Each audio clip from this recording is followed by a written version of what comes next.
Obscura, a podcast dedicated to the lore, legends, and myths surrounding the creatures that may lurk in your backyard. My name's Hewitt. I'm Chris. Hey, dude, how you doing? I'm doing all right. It's been a couple of weeks. That's it. My dog had a little bit of a medical emergency, but He's okay, though. he's okay.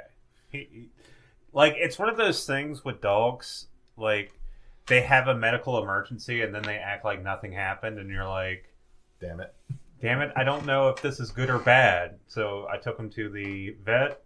He got him checked out, and they're like, you know, if anything, if he starts exhibiting worse symptoms, or if it continues, then we can do something. But this could just be a one-off thing. So there's no reason to, like, Yeah. like they didn't want to, like, they're trying to, like, save us the time and effort and money to. They're not like, there is this $300,000 procedure. Well, the thing is, like, the test they were talking about, they said that people have gone through all the tests and, like, why is it doing that? Because you squeezed it when you drank it and made it very crinkly. I'm sorry, Internet. And I'm future bad. Chris. And me. Future me. But they said that they could do a whole bunch of tests, and they've done it before, and they found nothing. Like, even like, symptom, like a dog can have a symptom like this and still not show any reason why they had it. So it just might have been, you know, maybe what they ate, or maybe they were dehydrated or something like that. So, I mean, he's been doing good since then. It just was a bit of a scare. Yeah. I mean, I haven't had much going on. My dog is just old and being an old man about everything. I have secured a roofer. Oh, that's good. So sometime in the next 3 weeks, I will have A new roof? a new roof put on. So yeah, that's all I got going on right now. That's good. But hey, talking about houses. I like houses. Yeah, we both have them. Do you want to know about a couple of haunted ones? Sure.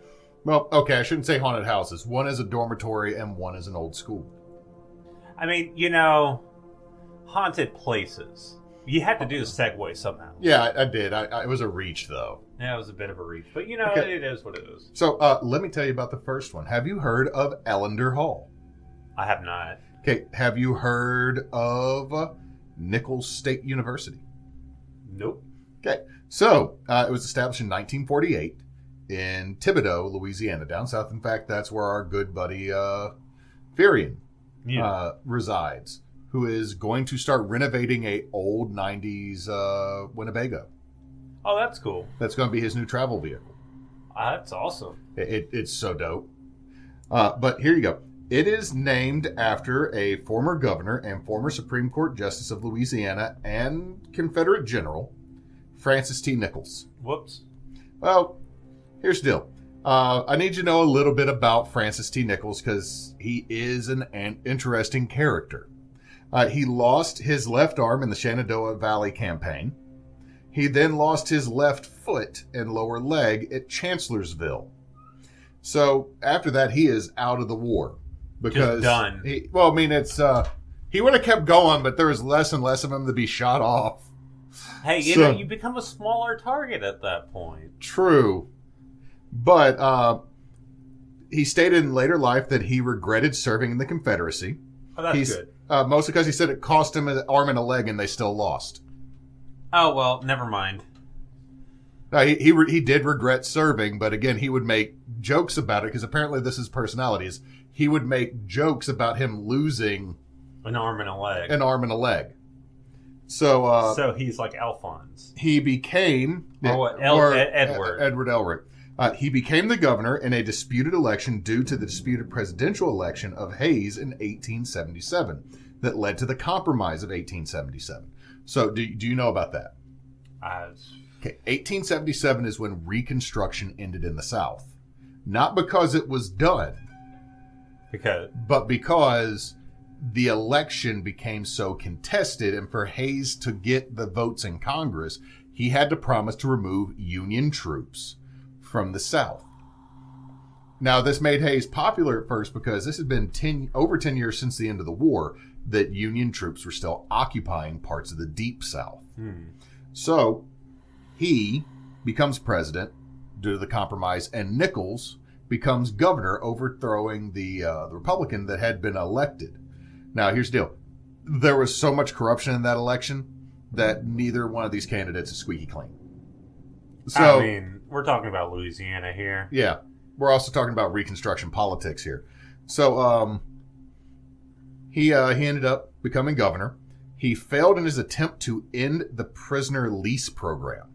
He tried to end for-profit prison labor.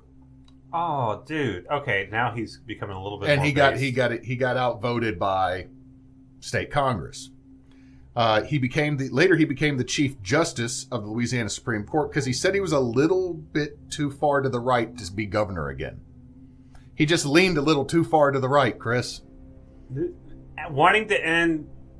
No, just because he didn't have a left leg or a left arm. Oh! He leaned a little bit to the right. He made that joke in the newspapers. So again, asterisk next to his name for serving in the Confederacy. But the dude had a sense of humor about being disfigured by war. So, and I don't know I didn't look up anything else about his governorship, but he tried to end that. He also tried to deal with the Louisiana lottery, but he did get a paycheck from that. So it wasn't really looking at the Louisiana lottery. But so the thing is the college had a potentially problematic name because it was originally Francis T. Nichols. And it got changed to just Nichols State later on. It's on 287 acres on Bayou Lafourche. Originally, it opened as a junior college. And in 56, it officially separated from LSU and became its own four-year university. It was has fairly run-of-the-mill academic catalogs and degree programs, but it's mostly noted for having a good marching band. So that's a little history. In the South, really. Yeah, that's the history of the college. Now, here's the deal. What do colleges have to have? Dorms, because people are going to live on campus. Now, Ellender Hall is a 6-story residence hall with double occupancy rooms with a shared bathroom. So you're on this side with your roommate, and then your suite mates are on the other side, and then there's a hallway that connects your rooms with a bathroom off of the hallway, and the hallway also connects to the main hallway. It's a lot like Centenary College in Shreveport. It was built in 1986, and it was named after Helen Ellender, and it was renovated in 2008. Now, the date in 2008 is a little important because what always happens with a haunted house or a supposedly haunted facility when they renovate it or change anything? Yeah, that's when activity starts. Activity starts to rise. So let's go over some of the ghostly. Now, okay, go ahead. Just to be clear, it's still open. Yeah, it's still a current residence hall. Okay, and Nichols State is still a fully functional college. Okay. I was under the impression, maybe I was thinking Phasmophobia. I was like, is this... No. This is still actively lived in. Okay, cool. So there are reports of footsteps in the hallway at night when there's no one out there. Scratching from the bathroom. That one's a little creepy to me. Lights will turn on and off. Objects will move on their own. Most of the reports are from the 6th floor, from the top floor of the building. Now, is there any significance there? We'll get to that in a second. Resident assistants have reported faucets turning on and off. Reports of a disembodied female voice. Shadow people have been seen on the 6th floor. Toilets will repeatedly flush in the middle of the night. And phones powering on and off in the building back in the 90s because they still have the jack. Like if you go to ULM's older buildings, like the college where we're near us, the 3 older buildings on campus still have old school phone jacks because they were built when people had phones. So all of a sudden the phone it wouldn't be like the phone would ring, the phone would turn on and turn off.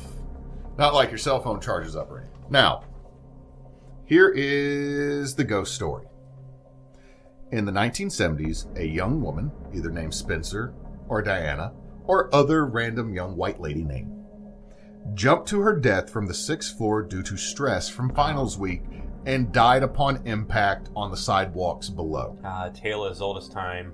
So that is the ghost story of Ellender Hall, is that Spencer or Diana or whatever her name was got upset because she was stressed out and failing her finals, and she jumped out the window to her death. Here's the problem. There's no proof. Now, it's the 1970s. If you told me 1870s... Now, there would be a little bit of obscurity, but they have records dating back. This is when databases were actually being put into early computers. And a college has to report deaths on campus. Yeah. It's part of their... Well, if a death happens anywhere in a building, you have to report it as part of your insurance. And if you ever try to sell anything. And also, it's a state facility.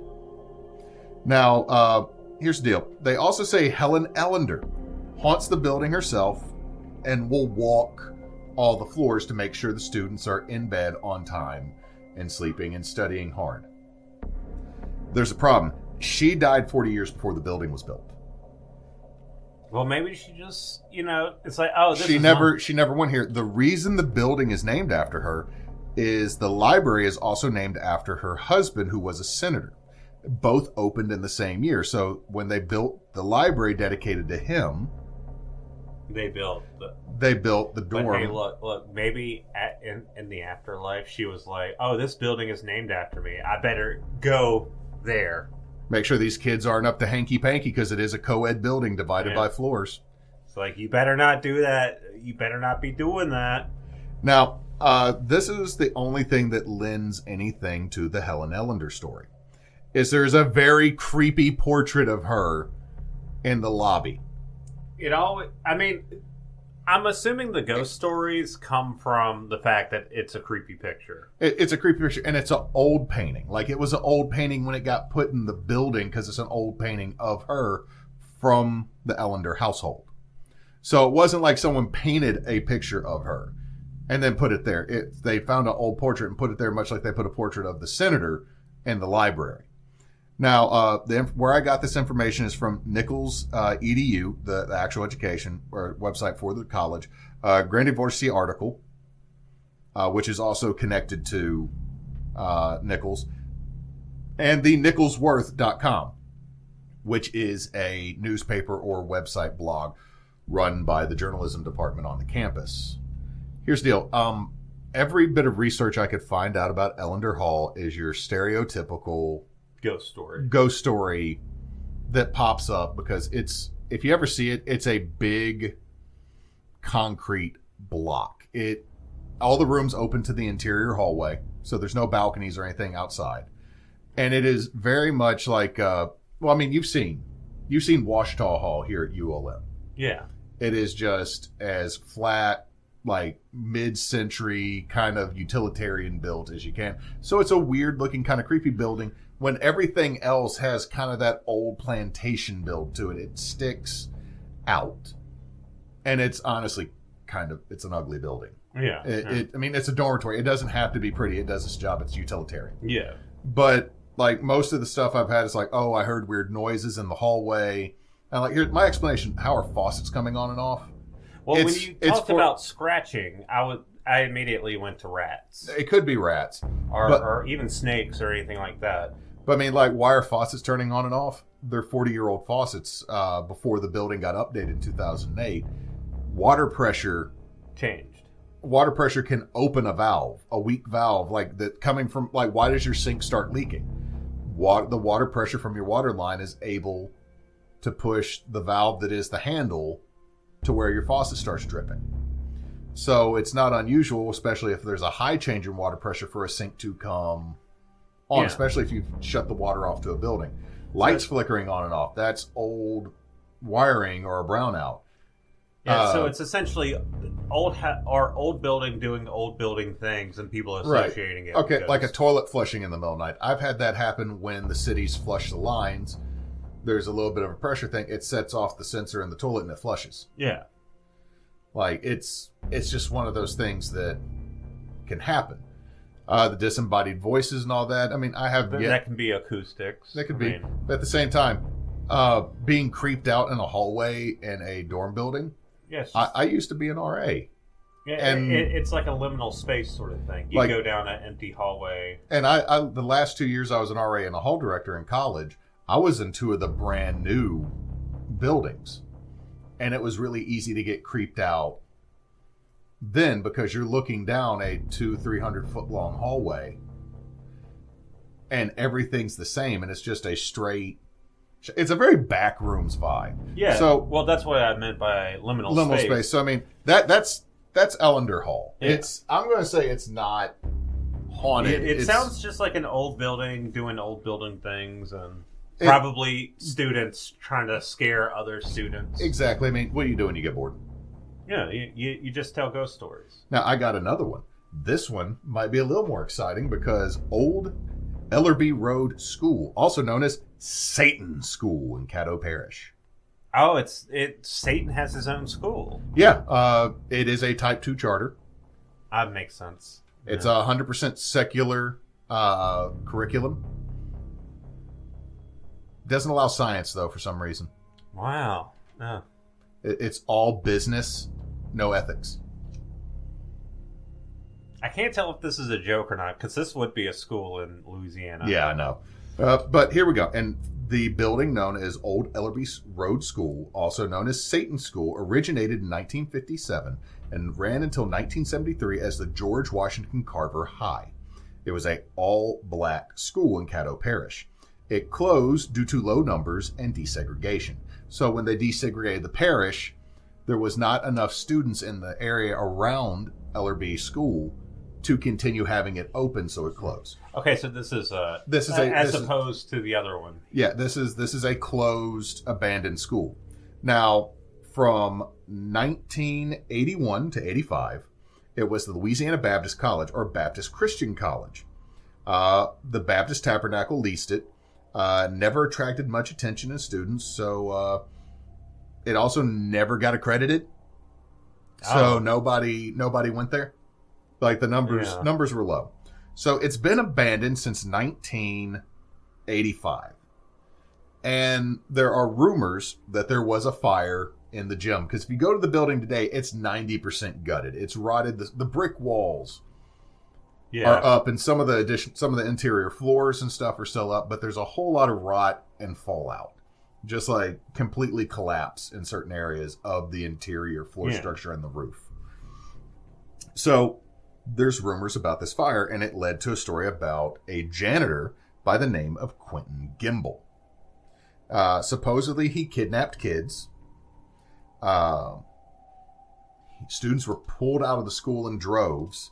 Cops stopped looking for kids that were missing because they just couldn't find them. You know, they looked for, I don't know, it's Louisiana. They looked for 15 minutes. Those kids dead, and just stopped. And you saying it's a historically black school. Right. So, now the thing is that they believe that the janitor had a couple kids injure him while trying to escape from him. And in the process, it left him mostly mortally wounded, or he thought he was mortally wounded. So what he did, was light the gym on fire and kill all the kids he had kidnapped and hidden. And he died in the fire as well because, of course, horror movie classic, right? Now, here's the deal. The fire led to kids leaving in larger numbers and the school being shut down. And also people started saying that they saw a ghostly figure walking around the school site that they believed to be the ghost of the janitor, who will still hunt and haunt children that get too close. So he's just like chilling out in the gym area. Like, you get in my space, you ain't gonna get out. Pretty much. Also, supposedly, the school, after it was abandoned, became a hotbed for, teenage illicit activities. Of course, as abandoned buildings do. And that some of them engaged in devil worship. Oh, of course. They started to worship the devil. Okay, I mean, is this still at the 80s at this point? Yeah, we're getting into the 80s, like the Baptist school. Panic. So kids were supposedly going out there spray painting pentagrams and having dark rituals and having dark mass with Satan himself. It's really funny how kids can just be like edgy and paint pentagrams and shit and like there's a whole section of people our age and older that take it seriously. I mean, me, if I see it, it's like, damn, okay, you did a really shitty job with your graffiti to piss people off. Like, it's like the pentagram is all fucked up. The star is not aligned. You now, if I walked in and it was on the ground instead of like on the wall and like was like 5 or plus feet across, I'd be like, okay. And it's like perfectly set out, and you see the goetic symbols and everything. Like, if I saw that, I'd be like, one, props on the skills, but also we need to. It's like let's have a wide berth. Let's go ahead and go, because I don't need we don't need to meet Beelzebub. I don't need Balfagor to pop up here and be like, I'm just taking a nap, man. Beelzebub is like, hey man, hey, how you doing? You ever seen the back of a $20 bill? Hey, on weed, Beelzebub. He's just like a pig face with all the flies around. He just looks at you. I'm not Beelzebub. I'm Beelzebud. Oh, got him. Like, and we're dead. This is how we die. But so supposedly people went out and devil worship there, and that also brought the ghost of the janitor back. Sometimes you can hear screams or the bells ringing from over at the building. People reported that at night. Also, the water tower that's on the property, if you climb to the top of it, you will be able to see the future to the exact moment that you die while looking into the empty reservoir now of said school water tower. Oh, creepy. Here's the deal. There is absolutely no evidence of any of this. The reason the school closed down is because low numbers. Because low numbers after desegregation. Because, I mean, we live in North Louisiana, and Caddo Parish is where Shreveport is, like the third largest city or fourth largest city in the state. Yeah. And right around Caddo and Bossier Parish, that area has a very large population. But once you get just a little bit out of either city, yeah, the population drops. I mean, that's how it is in most of the states. Well, I mean, it's that way through most of the country, but. So where this is, further down in Caddo Parish, there's just not a lot of people anymore. And there wasn't a ton of people back then. The only reason the school existed is because you had to have 2 separate schools because of the idiocy that was segregation. Yeah. So, yeah, there's no proof of this. And the only reason the school closed down is because times changed. Yeah. And there wasn't the population to keep the school open. I mean, hell, you grew up near an abandoned school that happened when we just didn't have the numbers to keep a school in the Garden District of our town open because they could go to Clark or they could go to Lexington. I mean, I went to that school for a short time before it shut down. Before it closed. But I mean, also, here's the thing. The most dangerous thing about old Ellerby School is the building itself. It is dangerous to go there. It is fenced off for a reason. It is still owned by the Caddo Parish School Board. There was a brief period of time after its abandonment that they used as a book depository for like old textbooks they're never going to use again. But yeah, it's an old building. They fenced it off for a reason. There's a good chance you'll get hurt. The other biggest threat is the cops. Because if you get caught there, you're trespassing, and you're gonna be held. You're gonna be held for a minute. So don't get put in the slammer. Don't urban X this building because 1, it's in the middle of nowhere. 2, if you get hurt, you're hurt in the middle of nowhere. And 3, you really don't want to get arrested by the parish constabulary. Yeah. Well, thank you for that. This is actually, I think this is like the first like proper like haunted. I mean, I've got some others down the road that are. Yeah, but this is like, well, no, the DeRitter Hanging Jail was. The DeRitter Hanging Jail was the first one, but I give that one a little bit more credibility that there are more documented stuff. This feels like gave you.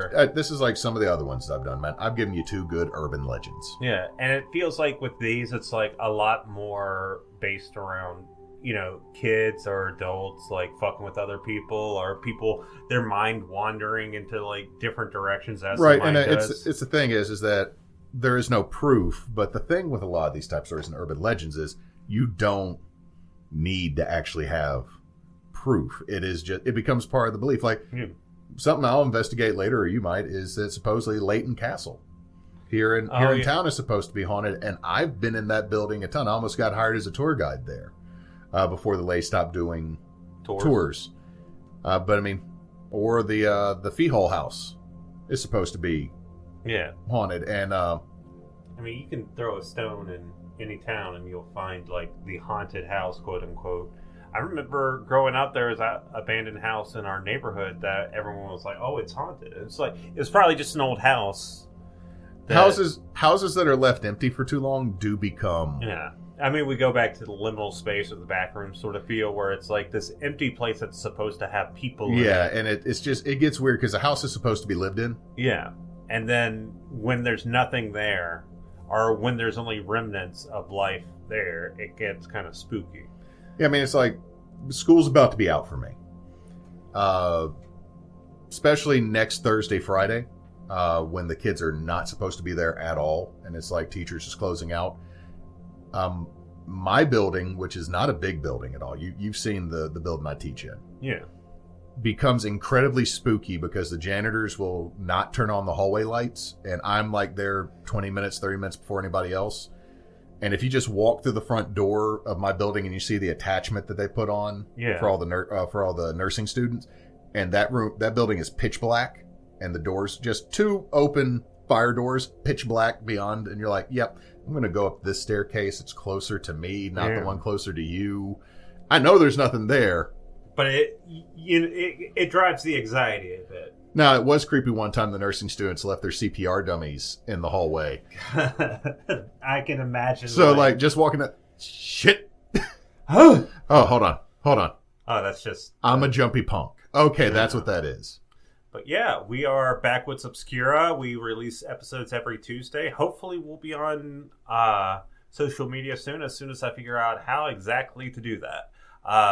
But if you want to catch us, you can catch us on most podcasters. Still working out on, hopefully by the time this comes out, we'll be on Apple Podcasts. But we are also Team Bonus Action, if you want to... Yeah, it is our charity tabletop group.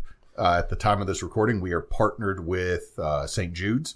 If it's the rest of the year, we might be partnered with the Trevor Project or multiple different reading charities or the Children's Miracle Network of Hospitals through Extra Life, which usually goes to Batson's Children's in Jackson. If you can donate, please do, whatever the time is or whatever the cause is, because kids need help. You can find us at teambonusaction.com. You can find us on Facebook, Instagram, Blue Skies, Threads as Team Bonus Action. You can find us on Twitter at @bonus_team. Yeah, and I hope you're having a good day, night, or whatever it is over there. Hey, have a good walk, have a good jog, bicycle well. If you're at the gym, get those reps in, hit those laps. Hit those laps.